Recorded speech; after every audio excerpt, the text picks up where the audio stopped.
Hi, Deidre here from Our Upcycled Life, and in today's video I'm going to share my top upcycled salvage wood signs that I've made this year.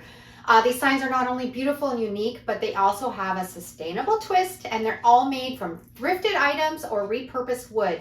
There's rustic farmhouse decor and fun and whimsical. There's something for every style. I can't wait to show you all these amazing signs. We have lots of work.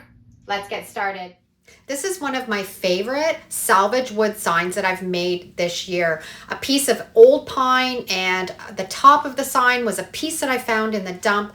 I'm putting these two together, nailing them with a little bit of wood glue and filling in the crack with some wood filler. I let it completely dry. Now we're ready to do a painting technique and make this into a vintage rustic looking sign. Painted it with some black chalk paint, and I'm gonna do a crackle paint technique using my school glue. You don't have to buy a crackle medium to create a crackle paint finish. You can do this all by yourself just using school glue.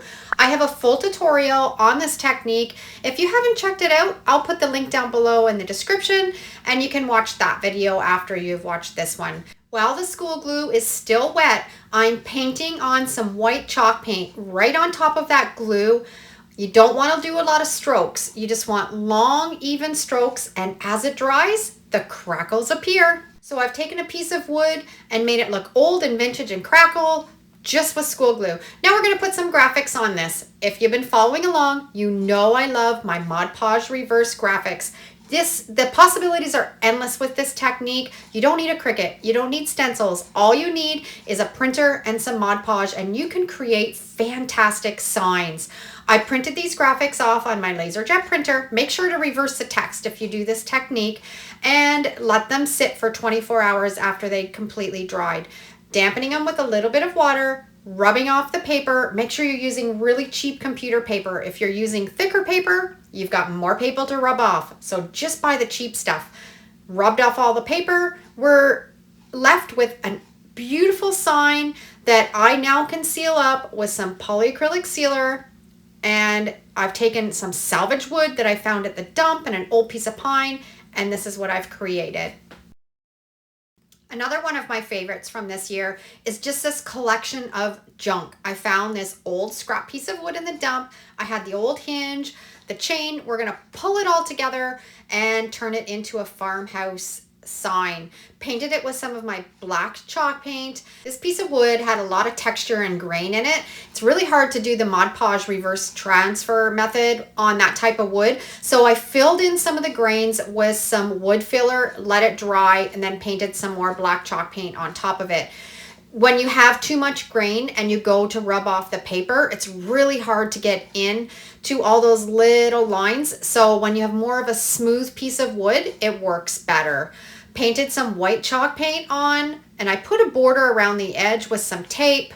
We're ready now to turn this into a sign. I really aggressively sanded it, did the same transfer technique with my Mod Podge, let it sit for 24 hours, rubbed off all the paper. We're left with this beautiful flea market, antique, road sign, collectibles, vintage goods sign. Added all these bits and pieces, pulled the sign all together. I loved finishing it off with this chain. Beautiful rustic piece, all from scrap.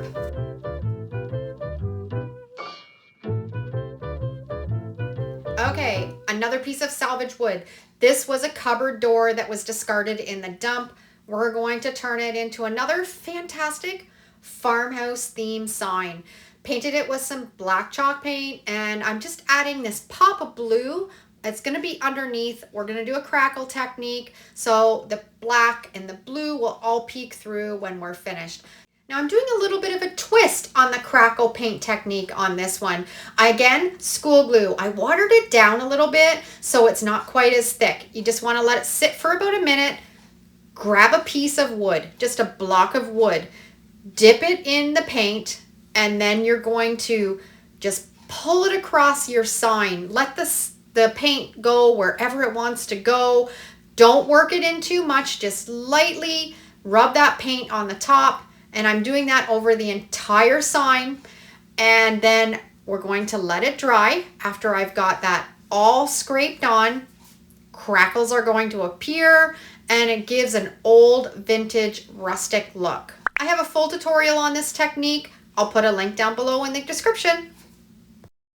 After everything was completely dry, I took it outside. I really aggressively sanded it with an 80 grit sandpaper.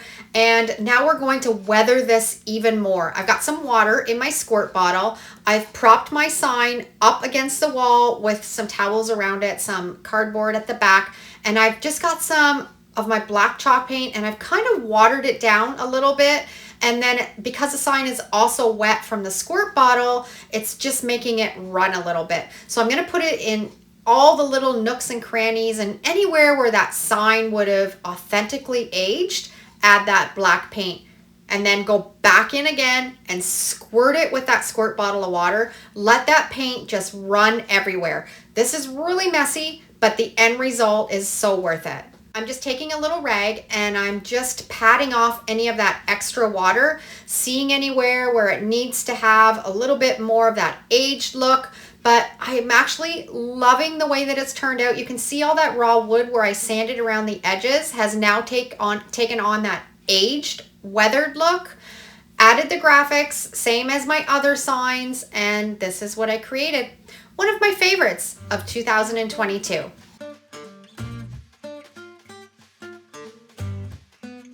Another piece of pine that I brought home from the dump. It was brand new, but I'm gonna make it look old and vintage and chippy. I like just taking sometimes my utility knife around the edge and just chunking out little bits of wood. Just gives it more of that authentic look. And when you're making signs, you don't want it just to look like a piece of square wood. You want to give it character, and all of these techniques will give you that look. This one, I'm gonna layer on all kinds of different colors, and we're going to do the hairspray hack to create crackled paint. Now this can be a little bit of a tricky process. It takes a couple times to get it to work properly, but if you keep at it, it works fantastic. I've put on a couple layers of different colors of acrylic paint, and now I've got my extra hold hairspray really aggressively spraying on top of that. And I find the extra hold hairspray is the key to this working. And then you have to put acrylic paint on top. This will not work with any other paint. It has to be acrylic. Putting it all over that dry hairspray. And then I get my heat gun out, and as you're drying it, see all these crackles? That's what happens. It's a fantastic technique. Now I want to age this a little bit more. So I have my stencil brush and my squirt bottle with some water in it, and I'm just going to squirt the water around the outside edge of this sign. Take my stencil brush and I'm just going to rub that top layer of paint, that white paint, off to bring out those colors from underneath. And the water will just help that acrylic paint rub off. And as you can see how it gives that really rustic look, like it's an old piece of wood.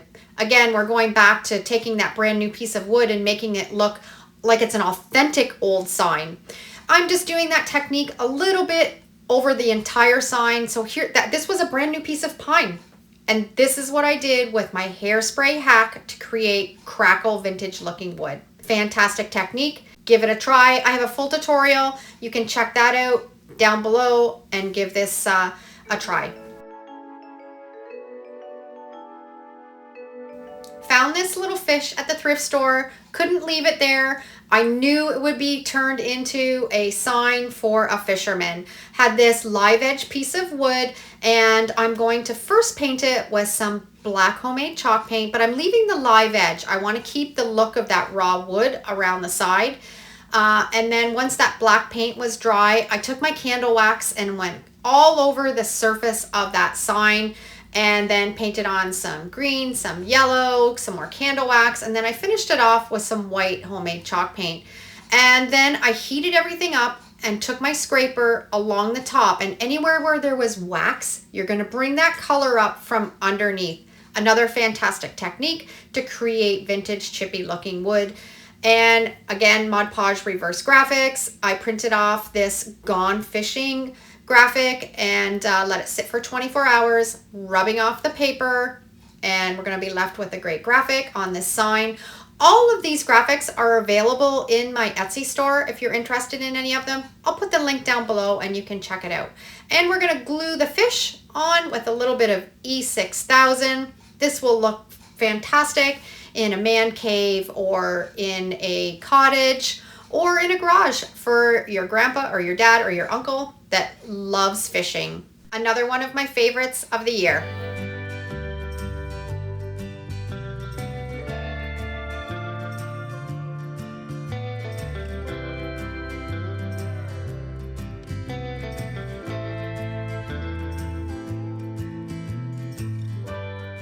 Whenever I'm at the thrift store, I'm always drawn to ornate old vintage frames. I might have a few too many in my stash, but can you ever have too many thrifted old ornate frames? I don't think so. After I was finished this sign, it actually turned out to be one of my favorites of this past year. I'm gonna give the frame a bit of a chippy vintage feel. That seems to always be my go-to. I can never just leave anything a solid color. Always like to give it that aged look. So we're gonna layer on some different paint colors. I'm loving this terracotta color, and the yellow turned out to be one of my favorite colors of 2022 to thrift and upcycle with. I've got a lot of projects that I use that color in. Now, this is completely dry. We're gonna go back to that hairspray crackle hack again. The extra firm hairspray, I'm spraying it really liberally all over that whole frame.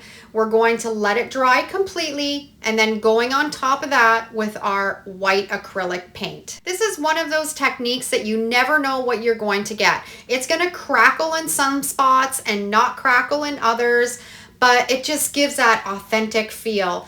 Drying it with my heat gun, and as I'm doing that, my little crackles are going to appear. I find this is more of an authentic crackle than the school glue, so if you can get this one to work, I always like using this one the best.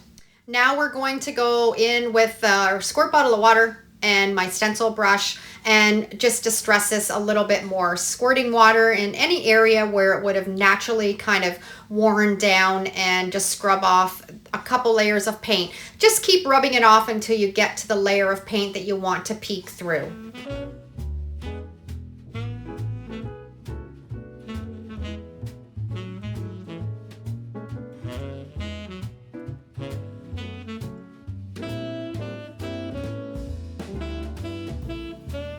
Now for the inside of the frame, I had a scrap piece of wood that I cut to fit in the middle of the frame. I added this quote, and I had this old rusty horseshoe that I'm going to glue on, and I love this. One of my favorites. Let me know what you think. Okay, this one, if you've got kids or grandkids and you want to do a DIY project with them, this is so much fun, and let them get messy and just put as many different colors as you want together to create fantastic bases for your signs. I've just got some saran wrap and some acrylic paint, and I'm just gonna glob and dab little bits of acrylic paint all over these wooden arrows. These were just salvaged pieces of wood that I cut into an arrow with my jigsaw. And once I have little dots all over, and I even took a little paintbrush and added little spots here and there, you're gonna lay that cling wrap right on top of that paint. And this is where the little ones can come in, and they'll have a heyday with this. Let them just blend all these paint colors together, and just blend until you like the look of it, and just roll with it. So you can see how you can do all kinds of different color combinations, and it's gonna turn out fantastic. If you're a true crafter, I know you have all kinds of acrylic paint in your stash that you can do this project with. Pull it off and look at the base of this sign that we have that we can turn into a sign. Gonna do another one with some different colors.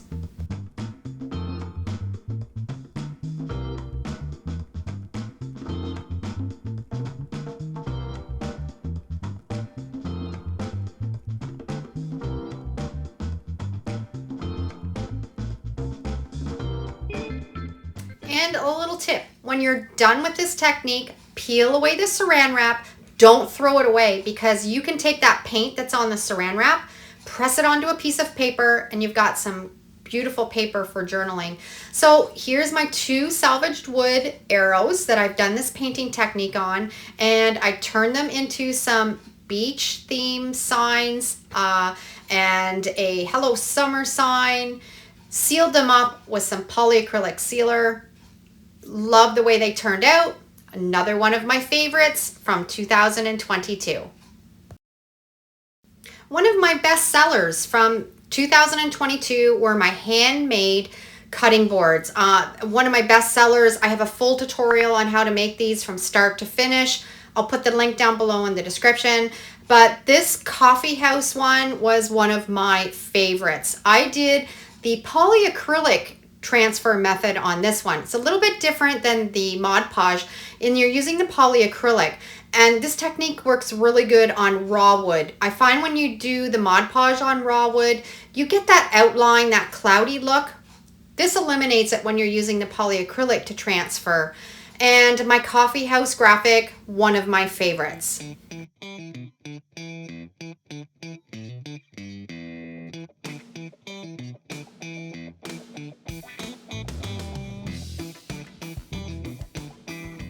And as you can see, the polyacrylic is a little bit more tricky to get the graphic to stay on, but I love the way that it looks. I think it just gives it that really kind of old worn look. One of my favorite signs that I created in 2022. One of the questions that I got asked the most down in my comments this past year was how to make large graphics. So recently I did a video on how to make big graphics. I have the full tutorial. I'll put the link down below in the description. But this was a sign that I made for this video, and once it was finished, I absolutely loved it. It was just a scrap piece of large barn board that I printed off these large graphics to say welcome, and then added it on a distressed paint finish underneath. And the trick with the bigger signs is to make sure you have all of your letters lined up. You don't have them crooked. Let me tell you, I've made a lot of signs in my time where I was rushed and I didn't take the time to tape them together and then put all the effort and time into making the sign, rubbed off the paper, and the bloody letters were crooked. So take your time when you're doing this technique. Watch this video on how to make the larger graphics, and the possibilities will be endless. Also, in this past year, my best sellers are my salvage wood signs and my shelf sitters using scrap wood. So if you can figure out this technique to do graphic transfer using Mod Podge, or if you can get the hang of a polyacrylic transfer, it's a great way to make a little bit of extra cash and put some money in your pocket. Another great tip when you want to get into making some salvage wood signs, ask friends and family. You'll be surprised what you'll get from people for free that you can turn into signs just like this. I made all kinds of salvage wood signs this year, and these are just a few of my favorite that I wanted to share with you today, and I hope you've enjoyed them. Thanks for watching. Have a great day, and we'll see you in the next video. And if you love this video, I'm sure you'll love either of these next two. Take care.